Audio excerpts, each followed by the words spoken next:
Have you ever dated someone who seemed absolutely crazy about you in the beginning? They text you constantly, they can't wait to see you, they think about the future, and then the moment the relationship becomes real, they start disappearing emotionally, like a magician in a cheap Vegas lounge act? Well, today we are talking about emotionally unavailable men and why they pull away when things start to get serious, and why so many smart people keep falling for the same patterns over and over again. Hi, Dr. Karen. I'm calling because I think I've been dating a man with a severe allergy to commitment. About 8 months ago, I met a guy named Marcus, and honestly, in the beginning, he was incredible. If enthusiasm were an Olympic sport, this man would have brought home the gold medal. He texted me every morning, he texted me every night, he planned dates. He bought little gifts. He remembered things I told him months earlier. He sent me songs that reminded him of me. He called me beautiful for no reason. The effort level was unbelievable. If I mentioned liking a particular restaurant, somehow we ended up there the following week. If I had a bad day at work, flowers appeared. He remembered my mother's birthday. He remembered my favorite coffee order. I actually started telling my friends, I think I finally found a grown-up. My friends loved him. My family loved him. For about 4 months, everything felt easy. There was no confusion, no mixed signals, no wondering where I stood. Marcus acted like a man who knew exactly what he wanted. Then we had what I thought was a wonderful conversation about becoming exclusive. Huge mistake. Not because the conversation went badly, the conversation went great. Marcus smiled. Marcus agreed. Marcus said he wanted the same thing. Marcus said he wasn't interested in dating anyone else. I remember driving home that night thinking, finally, we're on the same page. Then, approximately 48 hours later, he transformed into a completely different person. The good morning texts disappeared. The phone calls disappeared. The plans disappeared.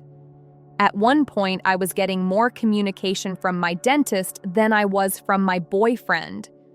Suddenly, Marcus was busy all the time. Work, stress, family issues, personal growth, a mysterious level of exhaustion usually associated with people returning from combat. Every time I asked if something was wrong, he'd tell me everything was fine. Apparently, fine now means hearing from your boyfriend every 72 hours. The strange thing is that he never officially left. He never broke up with me. He never said he wasn't interested. He just slowly reduced his effort until I felt like I was carrying the entire relationship by myself. I'd send a thoughtful message and get back LOL. I'd ask if he wanted to make plans, and he'd tell me he wasn't sure what his schedule looked like. Meanwhile, his social media appeared fully operational. One weekend, he'd cancel because he was overwhelmed with work. The next weekend, I'd see photos of him at a concert with friends. At some point, every conversation started feeling like I was applying for a government grant instead of talking to my boyfriend. The weirdest part was the cycle. Every time I finally got frustrated and started pulling away, Marcus would suddenly reappear. Flowers, dates, long conversations, affection. The original Marcus would return. For a few days, then he'd disappear all over again. One time I stopped texting completely. I stopped calling. I told myself I deserved better. 3 days later, he showed up with concert tickets, flowers, and a speech about how much I meant to him. I lasted about 24 hours before I believed every word. 2 weeks later, we were right back where we started. This cycle has happened so many times that I feel like I'm trapped in a relationship with a seasonal employee. Marcus keeps showing up just long enough to stop me from quitting before disappearing again. The worst part is that I know he's capable of being loving because I've seen it. That's what keeps me stuck. I keep waiting for that version of him to come back. But lately, I've started wondering something darker. What if the attentive Marcus wasn't the real Marcus? What if that was just the sales presentation? What if the distant version is who he actually is? Because honestly, Dr. Karen, I'm exhausted.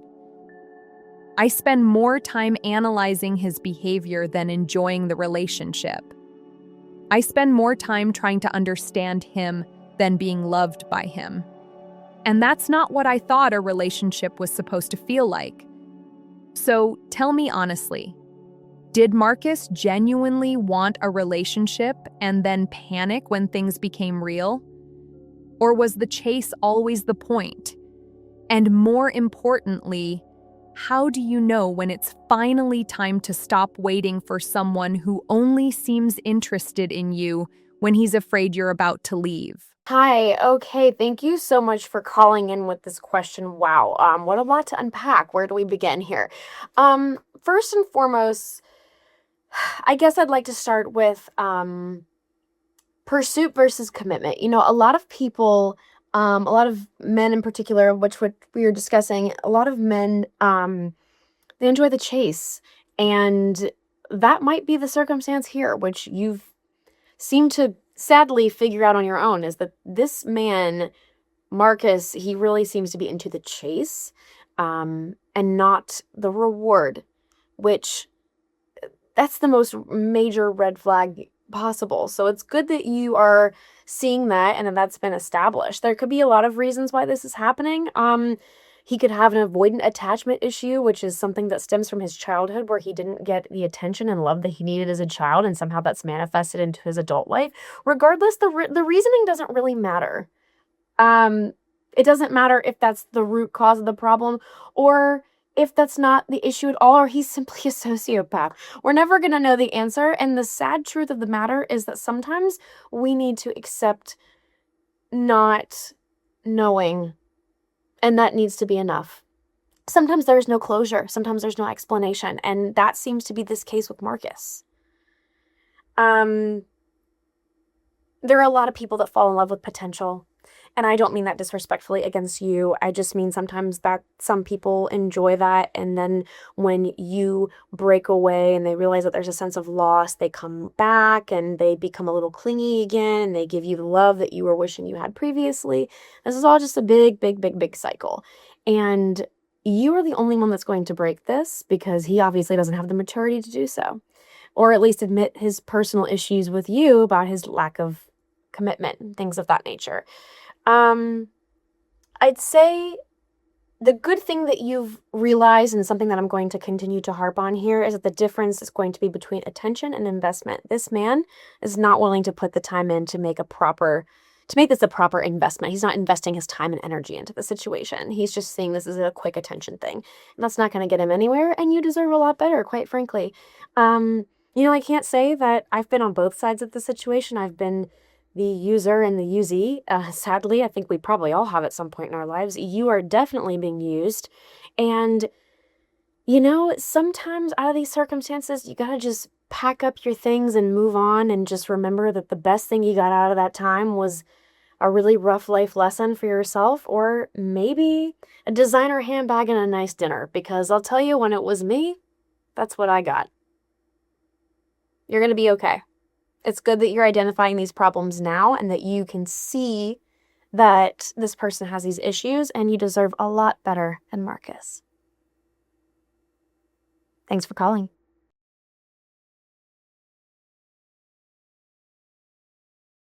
And we are back with a special email from a viewer. Let's see what she says here. Okay, this is from Teresa. Let's see.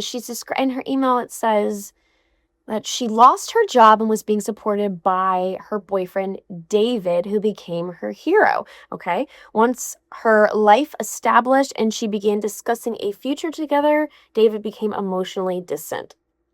Shocker. Anyways, let's see what she says. She wonders whether David actually loved her or loved being needed by her. Okay. Let's talk about a few things here with this email. from Teresa. So first and foremost, Teresa, let's say I'm thinking that we have a bit of a hero syndrome going on here with David, where he is obsessed with being needed, wanted, and that's how he shows he cares, and also probably how he validates himself. None of those things are great. Some people are scared of intimacy, and the second that something becomes real or it changes the narrative they have in their brain, they start to panic. And that sounds like what's happening with David. Some people just really love to be needed, and sometimes there's not a problem with that. But other times in your circumstance, Teresa, I would say that this is a huge red flag, because it's great to be loved and needed, and the fact that he was helping you out is wonderful. But then once you were able to be independent and stand on your own 2 feet, he couldn't handle that, which means he can't handle you, and you deserve better. So commitment with people requires vulnerability, and it requires communication and mature men. Can we say it again for the people in the back? Mature men. Okay. So all in all, I think that it sounds like David has a bit of hero syndrome complex, and he could probably do with a healthy dose of therapy.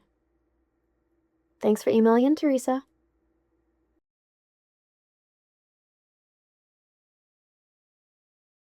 Everyone, this is a very interesting call. This is a call from a male. We don't get a lot of those on here, mostly females complaining about men. And now we actually have a man. So let's see what he has to say. Hi, Dr. Karen. I've been watching your show, and I think I'm calling from the other side of this conversation.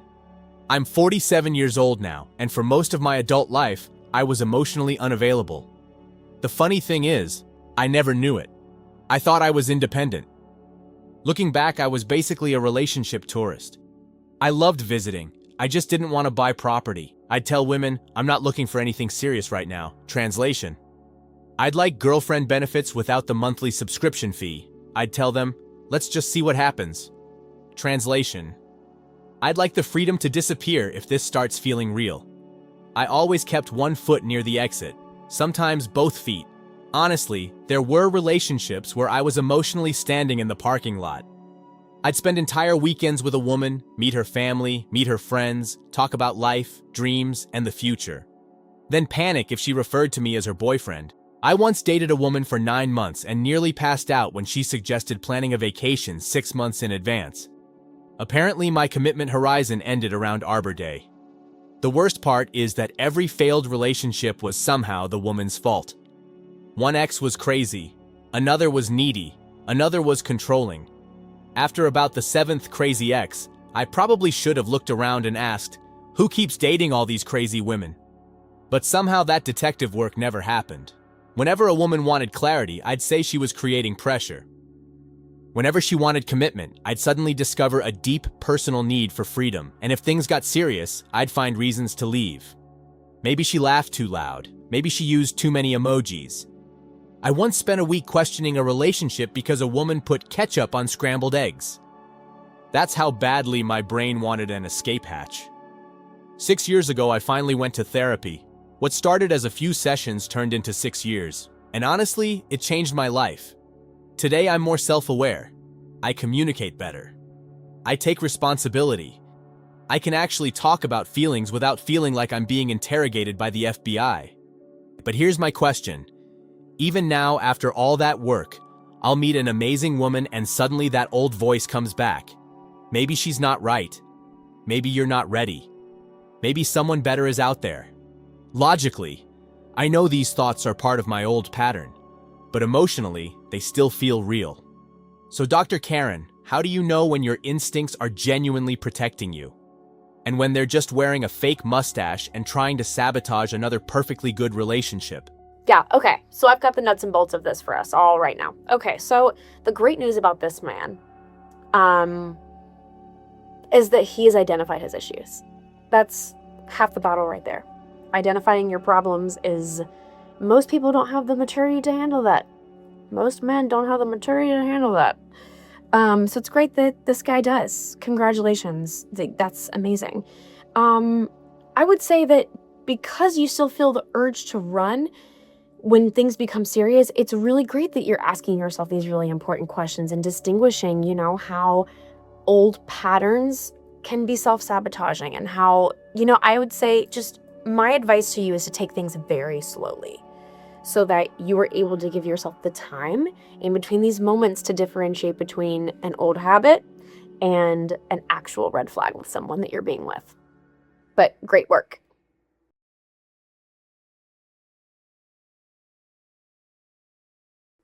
And now it's everyone's favorite part of the episode where I answer rapid fire questions sent in from you online. Let's see, we have men and women. We'll start with our ladies first. Let's see.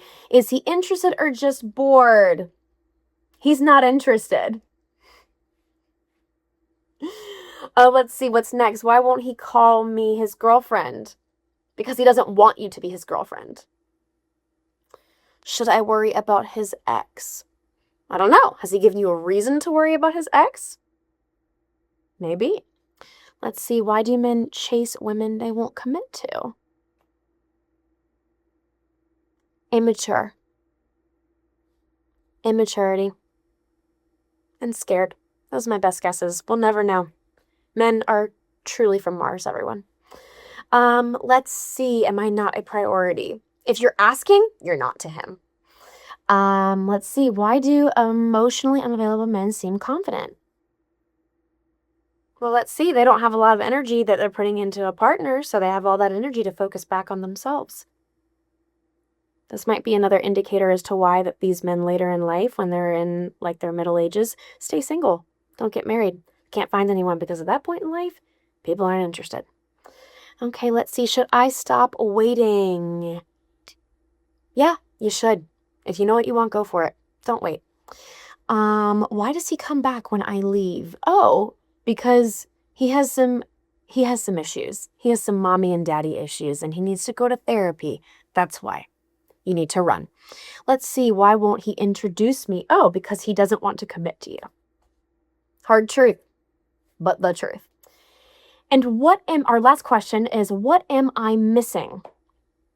You're not missing anything. The right person hasn't found you yet.